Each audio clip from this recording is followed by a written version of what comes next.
Hello everyone, I'm CoolGuy, welcome back. Today I want to talk about resilience, what you need to know about it at its core, and what you're doing in PvP when you decide to spec into it. I do have a little disclaimer here that no matter what, this video is subjective. It's up for you to decide if you find value in it, and I'm going to be taking my opinion off the table to the very end, and I'm going to give you guys my thoughts. I'm going to go through some examples here as to why running a certain resilience stat can put you in a better position. And one thing to consider, I'm not saying you want to run max resilience. You do not want to run max resilience, actually. You never want to do that. At a certain point, the benefits that you're getting aren't going to be there. You do, though, possibly want to add some and get it up to a certain point, but then again, that's for you to decide. Resilience increases the amount of damage you take before dying. You have your base health, and each time you go up a tier in resilience, you're gaining a tad bit more health. And a couple things to know. A lot of people think of it as survivability. You can tank more and survive more, but that isn't true in that sense. But it is true in a different way. There are a lot of things in the game in the Crucible that you can't do anything about. Someone 3-taps you in the head with a Jade Rabbit, an Ace of Spades, spare rations. There's not a thing you can do about that. They were accurate, that's 200 plus damage. A number of weapons will outright down you when someone is accurate. When you see me, when you look on Reddit and on Twitter, another YouTuber, when they say that a weapon has, let's say, a 0.8 optimal TTK. All of those times, that TTK is considered with 6 resilience, and that's a value that's not really looked at as an average, but more so with how the weapons work in Destiny 2, that 192 health is a sweet spot. And again, I want to state that things like Ace of Spades 3-tapping you, doing 210 damage, you can't do anything about that. 7 resilience won't help, max resilience won't help. And that 6 resilience, that 192 health, isn't necessarily the magic number you need to be at, and I'm going to walk you through it. Resilience isn't about survivability of you taking more damage and tanking. Resilience is about making it harder on your opponent. That's exactly what it's about, making them work harder to down you. I tested a lot of weapons, and there's no way I can make everyone happy with this video. And I can already see in the comment section, well, what about this weapon? Or I wish you would have done that one. It's not happening. There are so many weapons in this game, but the goal here is to show what's going on with resilience, and I can show you some popular meta weapons as well. I'll bring this up in the conclusion. I do know that a lot of people run 3 resilience or less, or they think that it doesn't matter, you just spec 1 or 2. If you're one of those people, keep these tests in mind as I go through them. I do have a set number of weapons to show, some are meta weapons. Let's first take a 180 RPM hand cannon, very popular on console. These are 3 headshot, 1 body shot kills, but you can also 2 headshot, 2 body shot with it. If you have 3 resilience, you're gonna be downed if someone hits you with 2 headshots and 2 body shots, but if you have 4 resilience, you survive. You make them hit 3 headshots and a body shot, and at that point, 4 is going to be the number for resilience for 180 RPM hand cannons. And I can't tell you how many times on console I've been in a duel and I've walked away from a trust or a service revolver and have a sliver of health. When that happens, I know that they hit me 2 head, 2 body. I survived because I made them have to hit 3 headshots. So let's look at a popular one in the scout meta, the Mida multi-tool. This is a 3 headshot, 1 body shot kill.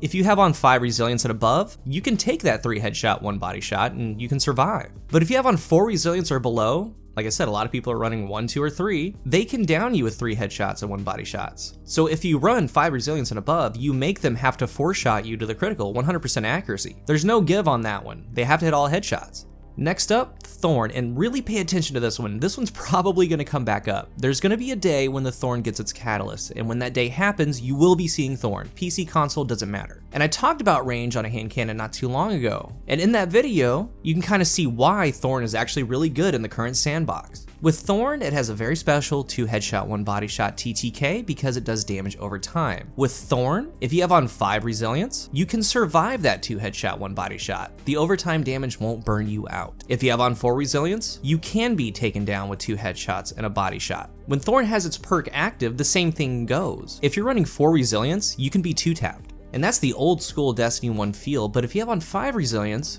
you can't be 2-tapped. So if a Thorn meta ever comes, remember 5 resilience. That will make them 3 headshot you without the perk, and with the perk, they have to 3-shot you 2 headshot and a body. Or at least take a 3rd shot. But next, let's look at a high impact hand cannon like Loud Lullaby or the Duke. These are 2 headshot, 1 body shot kills. But if you have on 4 resilience or less, a high impact hand cannon user can 1 headshot, 2 body shot you. It's very easy to do that. So if you have on 5 resilience, you make them hit the 2 headshots and the body shot. That goes for Duke, an uncharged Sturm, things like that. And as we're getting towards the end, I do have a couple more. Let's talk about high impact pulses like Redrix. They got a good damage boost. They used to be a 6 headshot kill. You had to land all criticals, but max resilience could actually survive that, so they got a really good buff. They're now a 1 body shot, 5 headshot kill. It's still a 2 burst, 6 bullets. Now, if all 6 land, you're done for no matter what. But with the buff, they added some ease of use to its already really lethal time to kill by doing 1 body shot, 5 crit. To survive that 1 body shot, 5 crit, you need to have at least 4 resilience. That makes them have to land all 6 headshots on you, and with pulses, remember there's a burst delay, so it takes even longer. But even crazier is that if the pulse has Headseeker, it can 1 body, 5 crit, up to 6 resilience. So you would need 7 resilience to survive that. It's crazy. If you're an early player, pull out the high impact Trials pulse that has Headseeker, or if you have the new Dungeon pulse, it's very good and a very forgiving perk now. Lastly, I want to talk about Ace of Spades with Memento Mori on an OEM Titan. If they have Vengeance, and also Memento Mori procced, if you're 3 resilience or less, they can 2-tap you. You need to be 4 resilience to survive the 2-tap. So in conclusion, pound for pound, the best stat is going to be recovery. It always has been since the start of the game. However, when it comes to resilience, you aren't tanking more,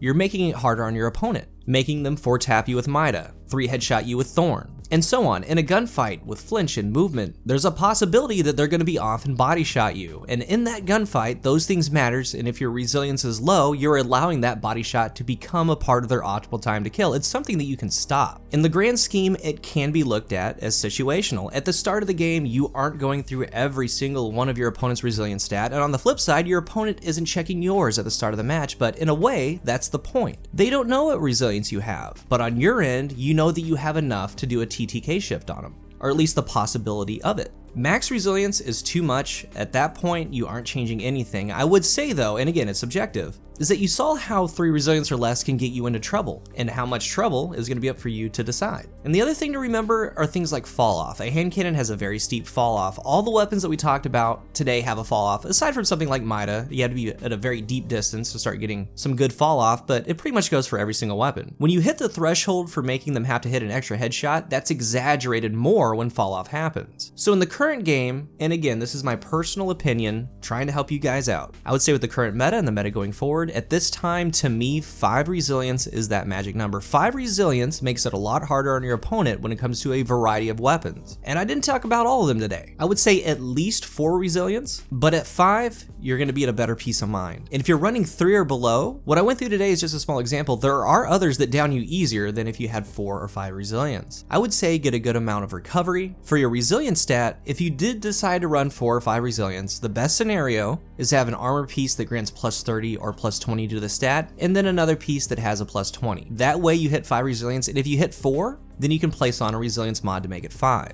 I've played enough to know that it really does matter, and I can't really tell you how many times, I really can't, that I've walked away with a sliver of health from trusts and thorns and things like that, winning that gunfight and knowing that if I had been lower, we would have tied, I would have been down 2. There are some people, they're gonna say that you only need 2, that you only need 3, 4, or 5. Some might say 7 or 8. I personally feel that 5 is that number for a good amount of weapons. That way you can start speccing into other stats. So if you're new to the channel, remember to hit the subscribe button. If you are subscribed, thank you so much for your support. It all really depends on how situational you think all of it is. And most importantly, the thing to remember is that you're making it harder on your opponent in a gunfight, not letting them get away with an easier kill. And that's the whole point of today's video. Sorry I couldn't go over all the weapons. The whole goal was to show you how much it can matter in a gunfight. And I think I did pretty good on that. Let's talk about it in the comment section. Thank you for watching, and until the next one, I am CoolGuy.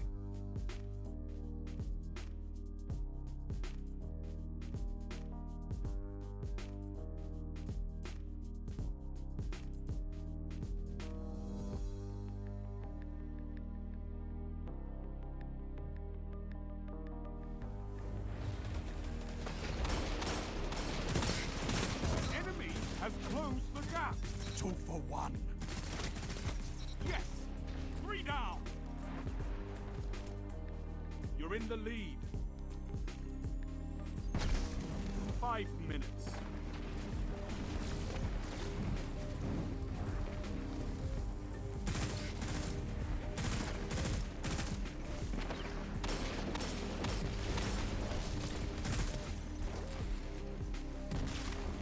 Lost the lead.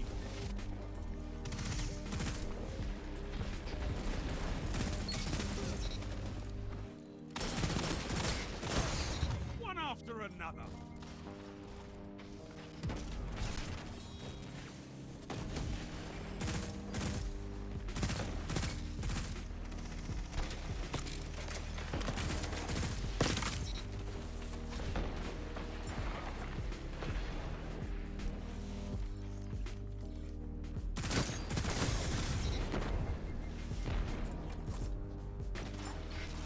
Zone B captured. You have zone advantage.